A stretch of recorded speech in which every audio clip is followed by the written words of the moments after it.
And don't forget to check out my interview with former sports director WXOU Ben Schrader, as he sat on that couch right there, as I sat on that couch right there, and we talked shop about here at WXOU, how we started WXOU sports in the post-COVID era, as well as we talked shop about the NHL. Now, I don't know a lot about hockey, but Ben sure does, and he gave me the whole rundown as to this past season for the NHL and the Stanley Cup Final, as well as running down the Red Wings. And this was recorded before free agency open, but what I wanted to know was, what did I miss over this past Red Wings season? How we came so close to the playoffs and how it slipped away. Garbage patch, the kind of superstition behind all that. So we talk a whole lot about it. So be sure to go and check out my interview, my conversation with Ben Schrader down in the description below, as well as on the YouTube channel. Another reason to subscribe, because we got so many interviews coming up, and I can't wait to share. But let's get things started with the show here. Let's talk about Oakland University swim and dive. Their past season was another successful one, and especially we covered a couple of weeks ago their trip to the Olympic trials. It's been a great season for the Golden Grizzlies. And if you guys aren't familiar with kind of how this season started, well, it kind of started with the end of the super, historic career of head coach Pete Hovland, retiring after last season, leaving the promotion to head coach position to former assistant coach Mitch Alters. He was the one who filled in the shoes for Pete Hovland, and now Pete didn't go away totally. He was able to stick around for some drill work kind of throughout the season. He didn't totally leave after 40 plus years, I think even 45 plus years at the helm for the Golden Grizzlies, or at least at some capacity. But for all intents and purposes, he was retired from the head coaching spot. And Oakland University was riding on a 45-year streak of conference championships for the men, a 29-year streak of conference championships for the women. So Mitch Alters, being with the program, being part of some of those championships with Oakland University as a swimmer, as an assistant coach, and now he gets the head coaching position to try and continue a streak that you couldn't possibly, just the pressure was on to be able to keep that streak going. There are lifetimes of championships there, and Mitch Alters was responsible for keeping that going.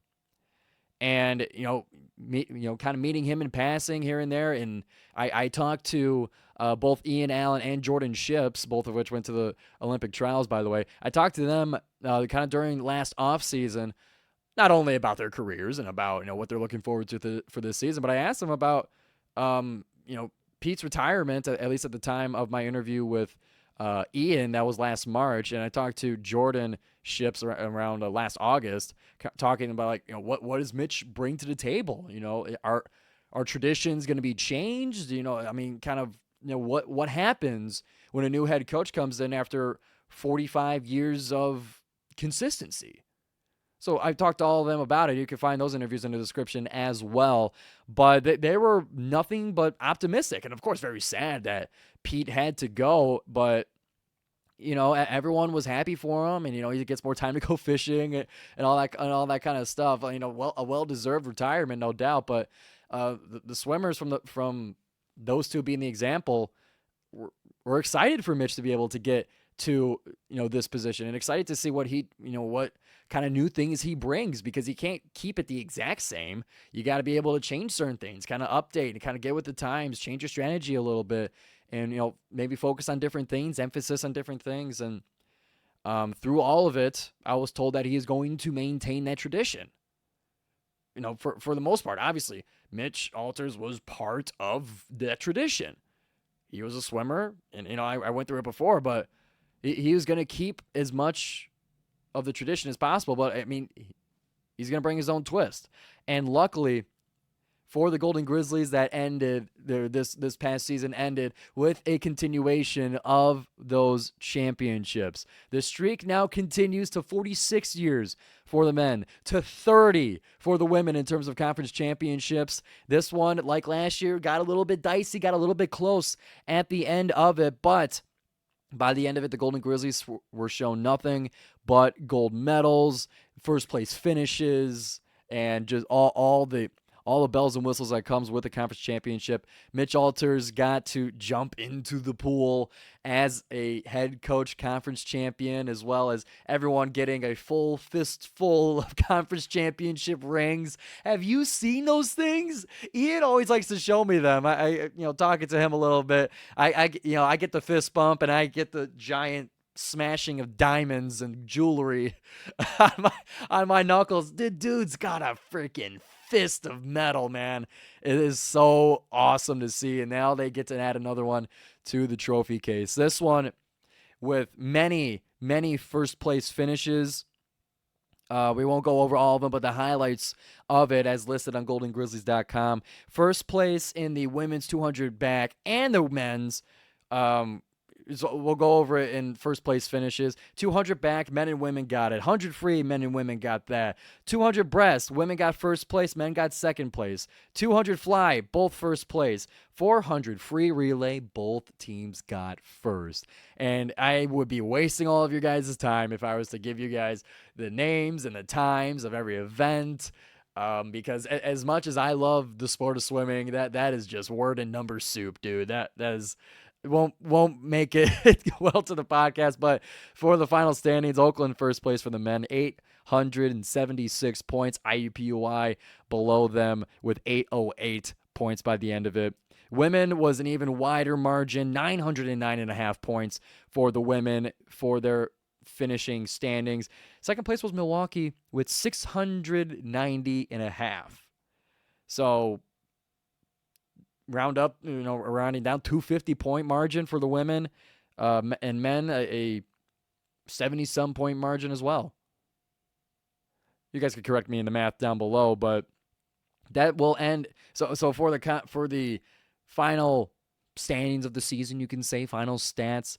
The men had 4 swimmers finish with over 10 wins in this season. Christian Bart leading it with 20. The women was led by Jordan Ships, 19 wins throughout the season. That meaning first place finishes, obviously, in whatever events that they have. And I'm sure there were days where they got multiple in the same day, as Jordan Ships leading that one for the women in terms of wins. But that's where the conference season ends. But that doesn't mean that the season itself ends for the Golden Grizzlies.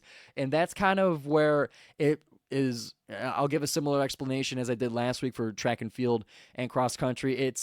It all leads up to what you do in the conference championships in terms of just how fast you are on that day, because that's the biggest meet. That's the one that matters. But there are other meets that go above and beyond the grade of the Horizon League, that including NCAA championships. That includes the, let me try to get this acronym, CSCAANIC, which National Invitational Championship, which is the just about the biggest meet that Oakland has every season. They were able to finish the men in 4th place and the women in 16th place in that spot. Just about even, or if not better than they had last year. So the change of coaching had no pain in that sense for the NIA meet. But then we get over further into the season as the Golden Grizzlies had 4 qualifiers for the Olympic trials. Now, I did a segment on that a couple of weeks ago when it was officially announced, and we go more into detail of that. But, and especially with the Olympics coming up, I want to reemphasize this, that just given the opportunity to compete for a spot on the Olympic team, there is no better, higher, more prestigious place to be as a swimmer than the Olympics. Anything to do with the Olympics, trials, juniors, whatever it is, the Olympics is the highest level of swimming. And we have 4 Golden Grizzlies give themselves a chance to get on that team. Jordan Ships, Ian Allen, Christian Bart, and Alex Lankin. Alex Lankin got in just, basically at the deadline. It's a constant pursuit to get these qualifying times. And even looking through the Horizon, like I did look through a little bit of the Horizon League swim and dive results. There were a lot of events after the official ones simply for time trials, simply for athletes to give themselves that one last chance to qualify. Because all you have to do is swim the time wherever, as long as it's, regulated and officiated and, there's witness to it.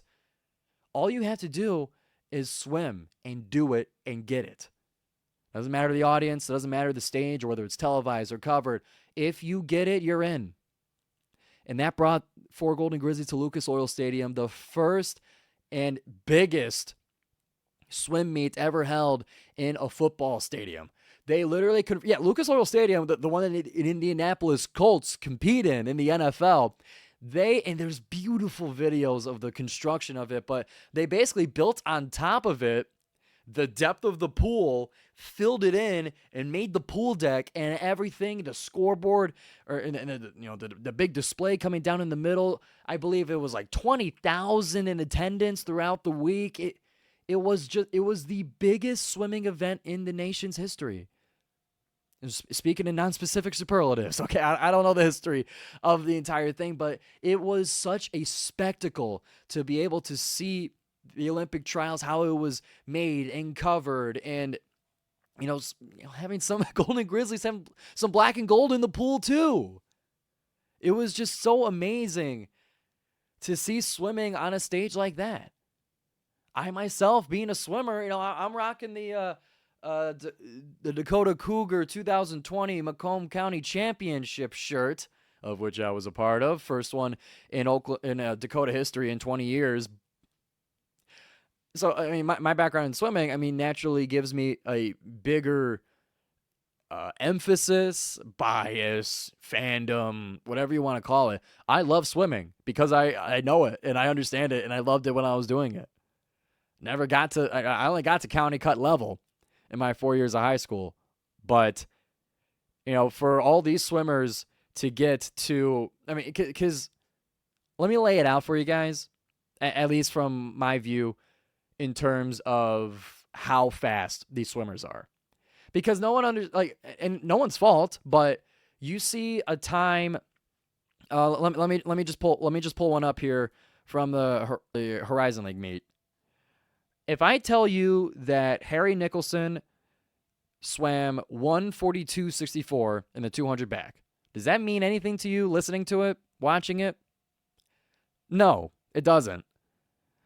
If I told you that in the 100 free, Christian Bark going 43.16, does that mean anything to you? No, because you don't have a reference for swimming times. That's okay. Let me kind of break it down for you guys as to how fast these swimmers are. So in Michigan, in high school, from my experience, there's the county cut that allows you to compete in the county championship. Every county's got different times because of relative level of speed. For example, Oakland County is a lot faster than Macomb County. So the ones that I qualified for, maybe I wouldn't have qualified if I was in Oakland County. But you got the county cut.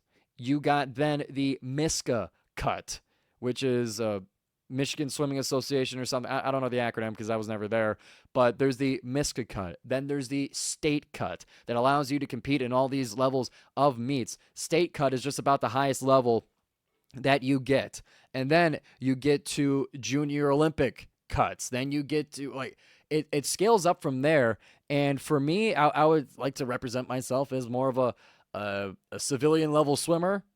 I just got county cut, but these swimmers, Olympic trials. Now, it doesn't matter how old you are when you make it. There's some 17-year-olds that were at the meet. But think about how many cuts that they had to make throughout their journey, throughout their lives. These swimmers have been doing it for their entire lives. And they've been able to climb that ladder to get to the highest point. I want you guys to feel that gravity. I want you guys to understand that and try and bring this to a level that you can understand. They're fast. They are amazingly lifetime fast.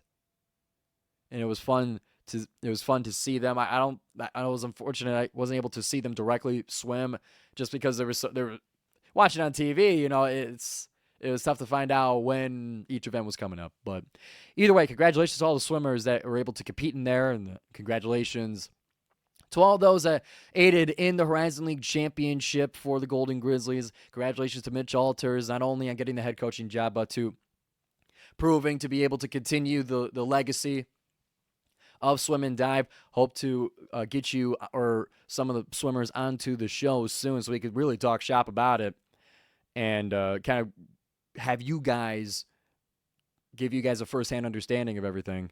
So that's all been fun. That's going to wrap up our kind of offhand swim and dive recap for the Golden Grizzlies. We just continue to kick ass, dude. I don't know what else you want. Whenever we're in a conference, we win it. That's just what the history says. And nothing I can do about it. Sorry, everybody. Anyway, that's going to wrap up the swim and dive portion of the show. Coming up next after this break, we are going to go into the USPBL this past week, the 4 games, and why my Hoppers are starting to slip. They're still in first, but they're starting to slip. We'll talk about it in a minute here on the GioMo Show.